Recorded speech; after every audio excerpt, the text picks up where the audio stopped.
یہ سارا ڈرامہ جو کچھ ہو رہا ہے ہماری کر رہی ہیں، یہ 9 مئی سے پہلے کا ہے۔ تاریخ میں پہلی مرتبہ ہوا ہے کہ ججز کی فیملی کو، ان کے برادر نسبتی کو اٹھایا گیا، الیکٹرک شاک لگائے گئے، ان سے ویڈیوز بنوائی گئی۔ اگر ججز کی فیملی کے ساتھ یہ ظلم ہو سکتا ہے تو ہمارے ورکرز کے ساتھ کیوں نہیں؟ ہمارے ماشاءاللہ محب وطن ہمارے مقتدر لوگوں نے تو دشمن کے بچوں کو پڑھایا یا پڑھانا تھا کہ جنہوں نے آپ بلٹ ٹرینز چلا دیں اور سمندر میں بھی ٹرینیں چلا دیں، تو اپنے بچوں کا سب سے پہلے آپ نے ووٹ چوری کر لیا، اپنے بچوں کو اٹھا کر کے جیلوں میں ڈالا، اپنے بچوں کو اٹھا کر کے آپ نے تشدد کا نشانہ بنایا، اپنے انصاف دینے والے اداروں کے اوپر اس طرح اٹیک کیا۔ یہ خط اور یہ ڈسپیوٹ یہ شروع کہاں سے ہوا ہے؟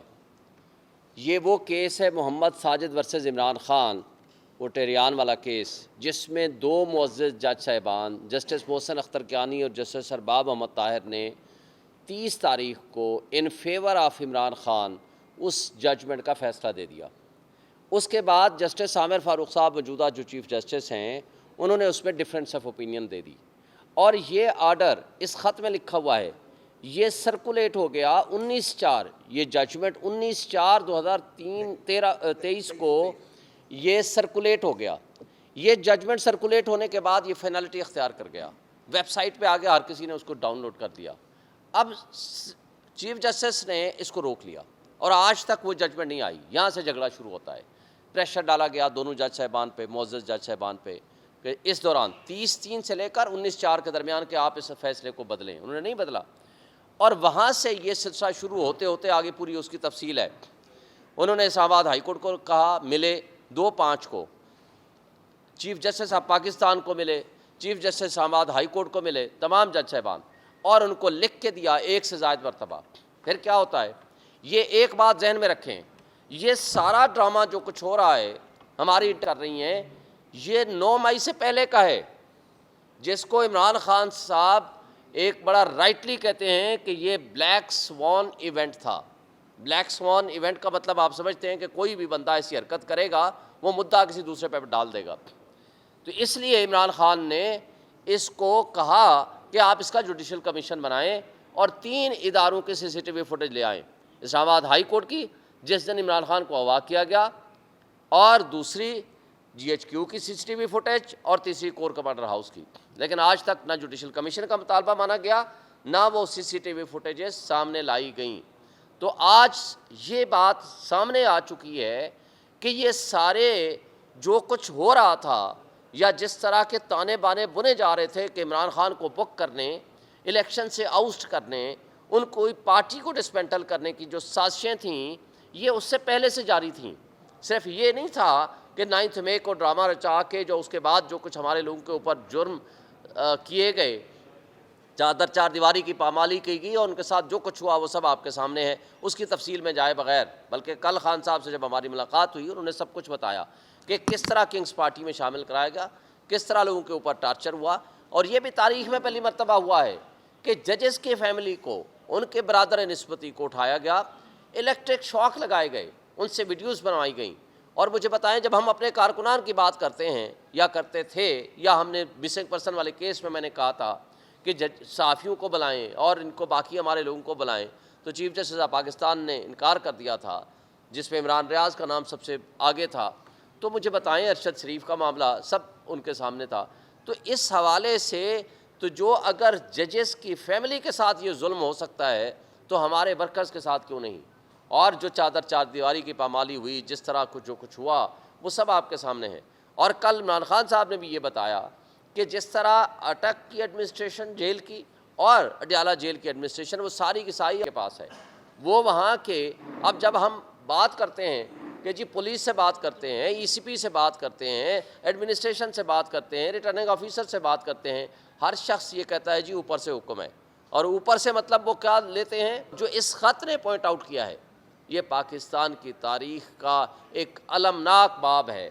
کہ جہاں منصف، جنہوں نے 25 کروڑ عوام کو انصاف دینا ہے، ان کے حقوق کا تحفظ کرنا ہے، ان کی فیملی کے حقوق کا تحفظ یا ان کے حقوق کا تحفظ کون کرے گا؟ انہوں نے ایک انسیڈنٹ دیا ہے، اور یہ بھی لکھا ہے کہ ڈسٹرکٹ جوڈیشری کے ججز کو بلا کر کے دفاتر میں ان سے انٹروگیٹ کیا جاتا ہے، ان کو انسٹرکشنز دی جاتی ہیں کہ آپ اس طرح کا فیصلہ کر لو اور اس طرح کا آرڈر کر لو۔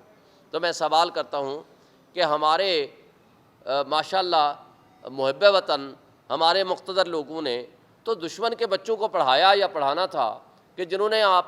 بلٹ ٹرینز چلا دیں اور سمندر میں بھی ٹرینیں چلا دیں، تو اپنے بچوں کا سب سے پہلے آپ نے ووٹ چوری کر لیا، اپنے بچوں کو اٹھا کر کے جیلوں میں ڈالا، اپنے بچوں کو اٹھا کر کے آپ نے تشدد کیے کا نشانہ بنایا، اپنے انصاف دینے والے اداروں کے اوپر اس طرح اٹیک کیا۔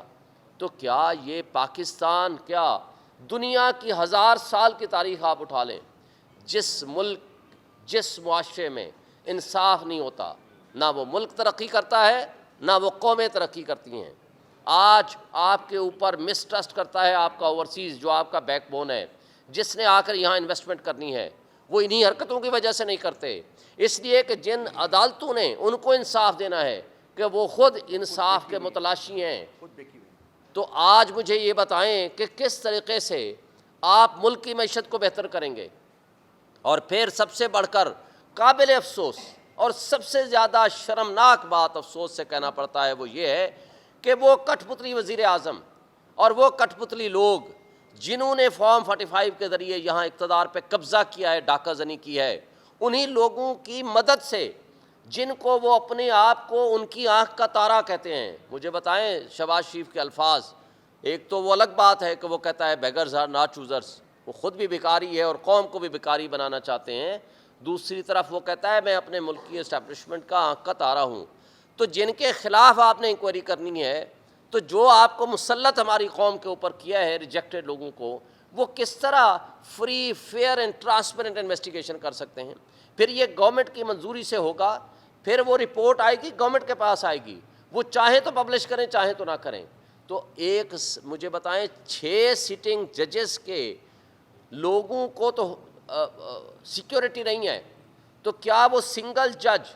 وہ انصاف کر سکے گا ان 6 ججز کے ساتھ؟ صرف 6 ججز کا معاملہ نہیں ہے، یہ پورے پاکستان کی جوڈیشری کا ایشو انوالو ہے۔ پوری جوڈیشری کو